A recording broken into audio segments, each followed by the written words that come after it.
तरह प्रेमचंद प्रजापति जी, चाहे रमेश प्रजापति जी हो, चाहे महेश चंद्रा जी हो, आपकी पार्टी से जो नेता चुन के सदन में जाएगा वही काम करेगा जो ओम प्रकाश राजभर करके दिखाए हैं। वही अधिकार की लड़ाई शुरू कर देंगे। ये बोलने वाले लोग हैं, सदन में जाके सुरती मल के पीछे खाए वाला ना है।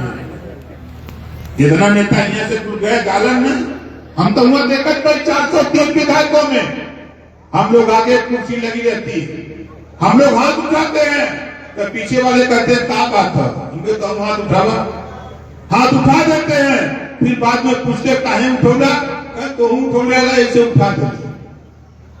पता नहीं कौन सा विधेयक पास हो रहा है, कौन सा कानून बन रहा है, उनको पता नहीं। चुन के आए हैं जनता के हित के लिए। इस नाते आपसे कहना चाहता हूं साथियों, अभी लगभग 8 महीना पहले मैं कैबिनेट में था और कैबिनेट में प्रस्ताव आया 500 करोड़ रुपया एक उद्योगपति को बिना ब्याज का ऋण देने का। मैंने कहा माननीय मुख्यमंत्री जी 2 लाइन इसमें और ऐड करिए। 25 करोड़ आबादी उत्तर प्रदेश की है और 25 करोड़ आबादी में हम सबको नौकरी नहीं दे सकते, लेकिन जो नौजवान रोजगार करना चाहता है, बिजनेस करना चाहता है, हम उसको 5 लाख रुपया बिना गारंटी और बिना ब्याज का देकर नौजवान को रोजगार करने का अवसर हम दे सकते हैं। और आज उसी दिन पास हो गया। आज लाखों नौजवान बैंकों से बिना गारंटी का, बिना ब्याज का लोन लेकर कारोबार करने लगे। ये बोलने का तरीका, सदन में अंदर जहां कानून बनता है वहां हम अगर नहीं होते थे कानून नहीं बनता। तो ये बोलने वाला चाहिए ना। बच्चा रोता है तो मां दूध पिलाती है। जहां कानून बनता है, कोई प्रस्ताव आता है, उस पर अपनी बात भी कहने की हिम्मत होनी चाहिए। इस नाते कैबिनेट में मनवा लेते। पंचायती राज मिनिस्टर एक दस्तखत किया, खाली 15 लाख परिवार को आवास, शौचालय, pension, ration card, Ayushman card और 15 लाख परिवार को 1.25 लाख रुपया सालाना कमाने के लिए रोजगार और 15 लाख परिवार को निःशुल्क शिक्षा पंचायती राज विभाग देने जा रहा है। एक दस्तखत से ये काम होने जा रहा है। आपके गांव में चयन हो रहा था जब जीरो पॉवर्टी योजना का, हर गांव से 25 परिवार का चयन हुआ जिनकी माली हालत खराब, जिनके पास छत नहीं, जो गरीबी की रेखा से नीचे जी रहे, जिनकी माली हालत में पढ़ने खाने की व्यवस्था, ऐसे लोगों को चयन किया गया। 15 लाख परिवार का चयन किया हूं। अगले अप्रैल से काम शुरू होने जा रहा है। ये काम ओम प्रकाश राजभर करता है। और मैं आप लोगों से कहना चाहूंगा कि मेरे पास विभाग है, पंचायती राज विभाग, अल्पसंख्यक कल्याण व बूढ़ विभाग, पंचायती राज विभाग।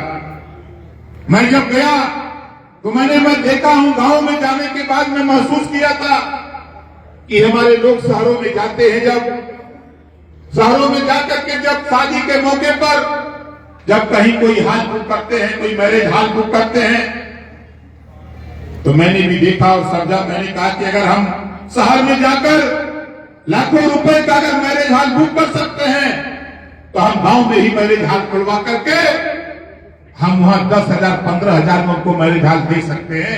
ये व्यवस्था बननी चाहिए।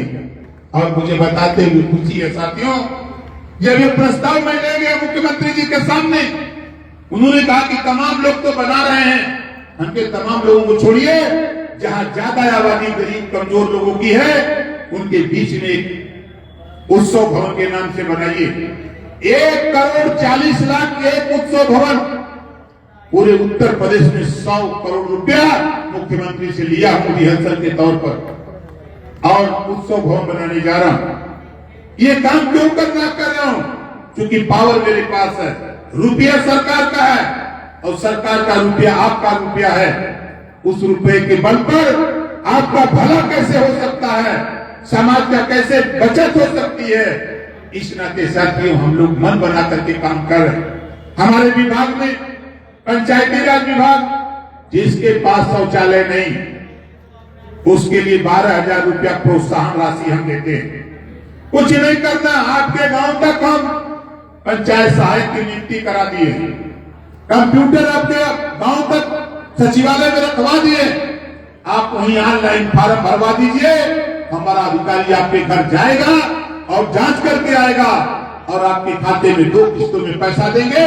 कुछ आप लगा लो, कुछ हम लगा लें और दोनों मिलकर के साथ ही शौचालय सामुदायिक शौचालय आप बना सकते हो। जो व्यक्तिगत शौचालय के नाम पर अभी मैं गया था दिल्ली, प्रधानमंत्री जी से मिला, उनसे कहा कि थोड़ा राशि और बढ़ाई जाए, इसमें कम पैसा हो रहा है। आम आदमी सोच रहा है कि सरकार के पैसे से बन जाए। उन्होंने कहा घबराओ नहीं, हम प्रस्ताव इसका ले आते हैं, सदन में प्रस्ताव पास कराते हैं।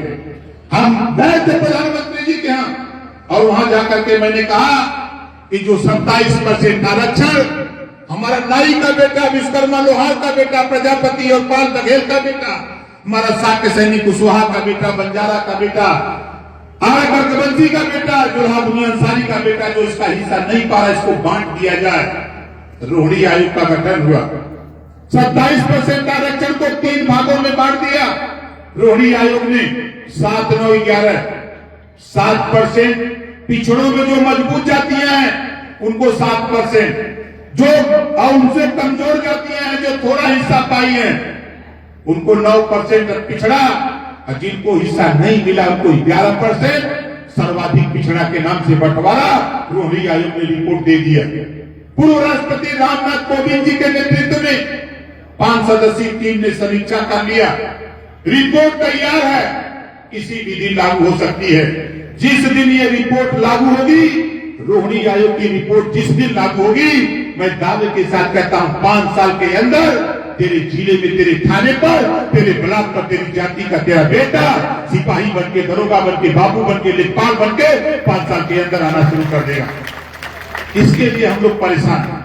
इस नाते हम लोग सोच रहे हैं कि आप हमारे साथ नहीं, आप प्रेमचंद प्रजापति जी के साथ, भागीदारी पार्टी के साथ आप अपना झंडा, अपना डंडा, अपना नेता जब तक नहीं तय करोगे तब तक किसी तरह दूसरे के पीछे भागते रहो, कुछ मिलने वाला नहीं।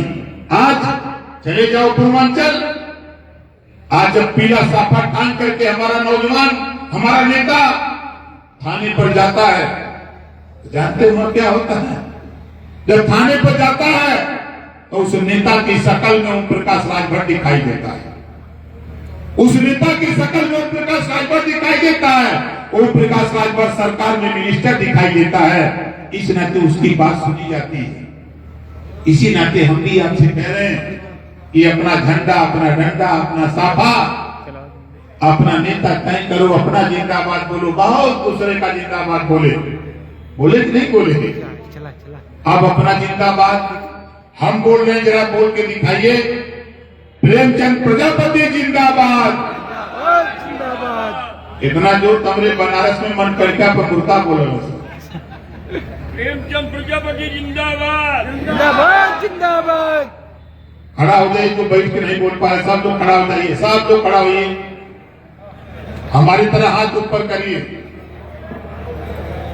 ताव से बोलिएगा, प्रेमचंद प्रजापति जिंदाबाद, प्रेमचंद प्रजापति जिंदाबाद, प्रेमचंद प्रजापति जिंदाबाद, भागीदारी पार्टी जिंदाबाद, भागीदारी पार्टी जिंदाबाद, भागीदारी पार्टी जिंदाबाद। माननीय ओम प्रकाश राजभर जिंदाबाद, माननीय ओम प्रकाश राजभर जिंदाबाद, माननीय ओम प्रकाश राजभर जिंदाबाद। आज इस कार्यक्रम को सफल बनाने में हमारे जय कुमार प्रजापति, राजकुमार प्रजापति